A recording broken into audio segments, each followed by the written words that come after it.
Bonjour, c'est Christophe. Petite note de lecture sur Charles Waldemar, La magie des sexes. Un livre qui prolonge les notes de lecture sur Evola, de la métaphysique des sexes, mais aussi de Otto Weininger. Livre que j'ai lu, mais que je n'ai pas, pour lequel je n'ai pas fait de notes de lecture. Otto Weininger, Sexe et caractère. Donc ce livre sublime les travaux et les concepts de féminité pure et masculinité pure. Le thème est celui de la sublimation des forces sexuelles. Il se sert d'une quantité d'œuvres artistiques de qualité. Il est très très graphique, je vais revenir fréquemment dessus. Il fait appel à une intelligence kinesthésique. Ce contact avec le papier, des formes, des symboles qui permettent de fixer les idées et de structurer une pensée au-delà des mots et des sons. Cela, cela s'approche de l'approche, enfin de la démonstration de Jean-Pierre Petit de ses travaux. Par le dessin, il y a des idées qui vont parfois plus loin que les concepts écrits par l'association de mots. Donc c'est toujours sur la quête de l'auto-transcendance ascendante. Il a le mérite d'essayer de distinguer les versions du désir et de l'amour authentique. De réaliser la nuance entre ces penchants qui sont souvent amalgamés. La lutte asymétrique, le combat asymétrique, la guerre asymétrique hors limite que l'on subit a tout intérêt à mélanger, à mettre une confusion, à faire une boule dans laquelle on ne reconnaît plus rien. Donc Charles Waldemar est beaucoup moins misogyne qu'un Weininger et aussi que Nietzsche. Il débunk l'approche nietzschéenne et la vue de la femme selon Nietzsche. Et un certain Julien Rochdy, qui est très nietzschéen dans ce nihilisme, devrait peut-être lire Waldemar pour avoir quelque chose d'un peu plus, beaucoup plus construit, ascendant et solaire. Il faut se souvenir comment a terminé Nietzsche, c'est-à-dire il a terminé complètement fou. Et certains de ses proches disaient qu'à la fin, il ne s'intéressait plus à ce que l'on pensait de son œuvre, mais la réaction que suscitait son œuvre. Je vous invite à observer ce côté explosif. On en a parlé dans un rapport de la métaphysique du S. Ce côté explosif, qu'est-ce que ça génère, comment surgit l'autre, plutôt que la notion d'implosivité. C'est un thème central. Donc je le dis, moins misogyne qu'un Weininger. Weininger aussi qui a eu une fin tragique, vu qu'il s'est suicidé à 23 ans, 24 ans. Et ça soulève dans ses travaux la notion d'intelligence froide masculine qui est sublimée, qui est augmentée par l'intelligence du cœur féminine. Et les deux personnages que j'ai cités avant, c'était des archétypes de l'intelligence froide sans le contact, sans l'amour, et sans cette intelligence du cœur qui ouvre d'autres portes. Donc les travaux d'Evola sur la métaphysique du sexe sont avancés, sont poussés. Alors, avec une approche, c'est un docteur, donc c'est une approche plus, on va dire, plus scientifique et moins liée à la tradition, bien qu'il essaie, hein, on sent qu'il essaie par la tradition, euh, euh, par la photographie, par une recherche historique. Il est issu d'un autre lien, d'une autre source qui n'est pas le courant de René Guénon. C'est plus quelque chose de contemporain.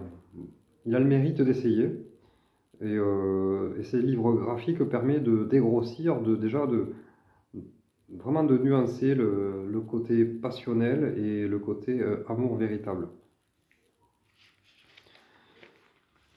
Donc, je crois que c'est la page 178, oui, il crée une table des sympathies. Je peux vous en parler 2 minutes. C'est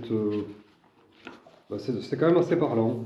Donc, pour les rapports hommes-femmes, on peut se faire une idée autre, sans tomber dans le Marie-Claire et les femmes actuelles. Selon les tempéraments, il découpe en 4 colonnes les tempéraments, les tempéraments que l'on peut avoir. Donc c'est des grands traits, hein, c'est pas cloisonné, il y a une nuance. Donc il y a les tempéraments sanguins, colériques, flegmatiques et mélancoliques. Donc ceci correspond aux 4 éléments. Le caractère aussi est décomposé en 4 éléments aussi. Et il adosse à cela un type préféré. Il y a 4 types préférés. Grande, blonde, artiste, cheveux bruns. Potelée, passionnée, blonde ou rousse. Simple femme d'intérieur, blond clair. Sensible, amie de la nature, cheveux noirs. Bon, il semblerait que votre serviteur, son type préféré, ce soit plutôt grande blonde et cheveux bruns. Bon, ça se vérifie un peu pour moi. Je vous fais un agrandissement.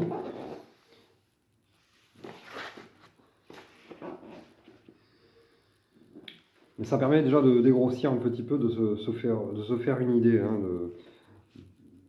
de regarder de la morphopsychologie d'une autre façon que d'un côté typiquement matérialiste, et dire j'ai des gènes de caucasien et donc je suis blond aux yeux bleus et ainsi je suis oui, blond, blanc. Il y a une longueur d'onde qui correspond aux cheveux, aux colorations des cheveux et qui génère, qui est l'expression d'un tempérament et d'une compatibilité.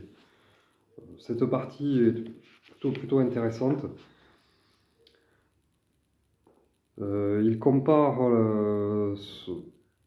les notions, les concepts de regard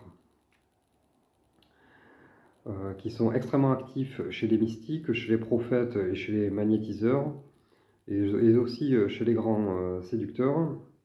Il compare cela à la conductivité d'un cristal, et il dit qu'un regard peut modifier une vie entière.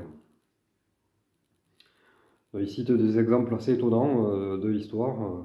Le procès d'un professeur de piano, un sorceleur, qui, une fois croisé dans la rue, hantait les femmes qu'il avait vues. Et donc ces femmes retrouvaient, soi-disant, euh, l'atelier de pianiste de ce professeur et soi-disant en était follement éprise. Donc il décompose aussi ces regards en 4 types de regards: brûlant ou électrique, humide ou languissant, impérieux ou magique, le regard qu'on nous décrit de Napoléon par exemple. ou le regard de deux âmes qui se fondent dans un seul. Ça, c'est deux personnes qui s'aiment tendrement. Il évoque aussi les corps et les fluides féminins qui passant du solide au moins solide, au fluidique, à l'aérien, à l'éthéré, permettent de se ressourcer et de sublimer la fonction masculine. Mais c'est aussi, ces propriétés sont inverses pour une femme. Il y a un échange d'énergie.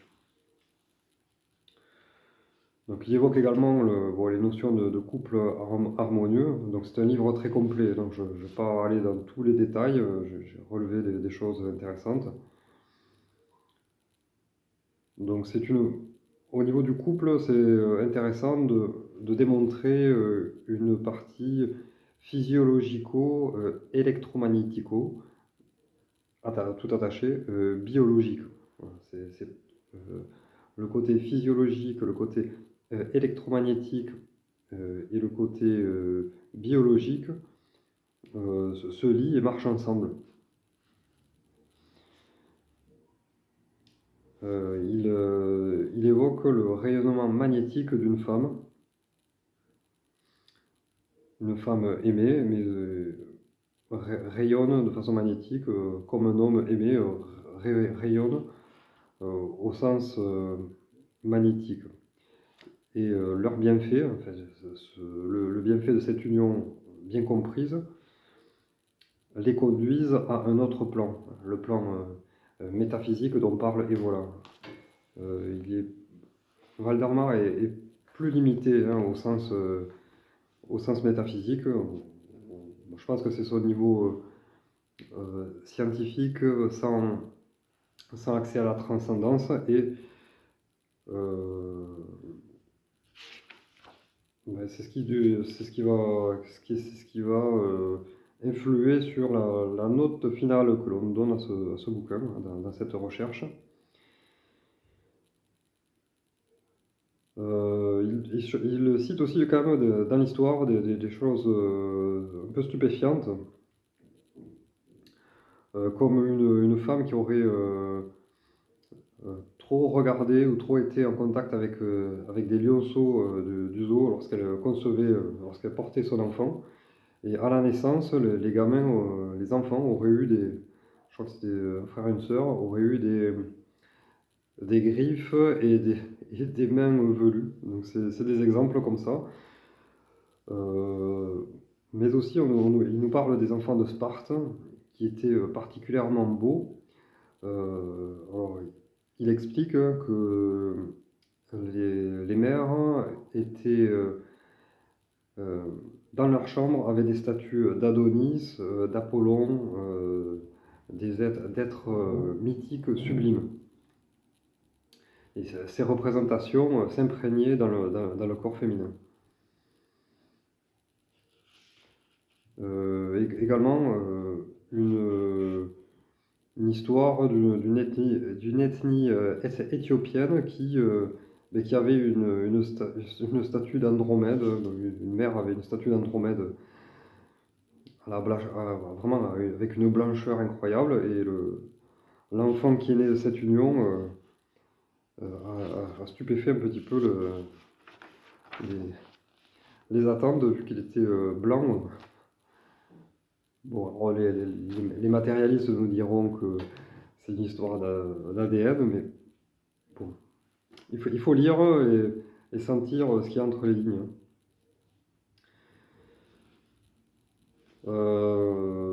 Après, il dérive vers la société contemporaine et explique que la nudité, c'est de l'anti-éros. Cela a un côté déstructurant et cela fait vieillir de façon psychique, hein, comme la pornographie.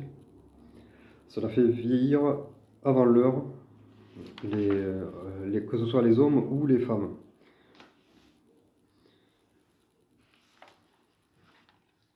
Voilà, une ombre, Mais voilà, c'est l'ombre pour laquelle, sur ce tableau et sur cet ouvrage, c'est qu'il utilise le rapport Kinsey. Bon, il s'est appuyé sur toutes les ressources qu'il avait. C'est un truc un peu dégueulasse sur la sexualisation des enfants. Donc, c'est pas le terme qu'il aborde, la sexualisation des enfants, mais il se sert de cela, hein, du rapport Kinsey. Voilà, je ne suis pas allé plus loin sur ce sujet, du coup. Et la dernière chose, et l'essentiel qui me le fait positionner en dessous d'un Evola ou d'autres thèmes de la tradition, c'est qu'il est plus nuancé sur la notion de conservation, hein, du vase d'Hermès. Il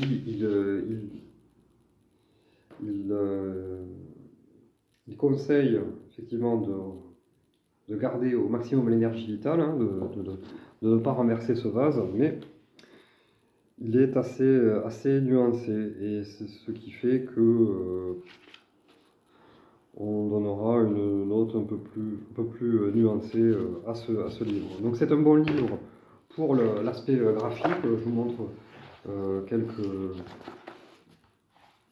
quelques photos qui sont très bien faites. On va essayer de trouver des mannequins.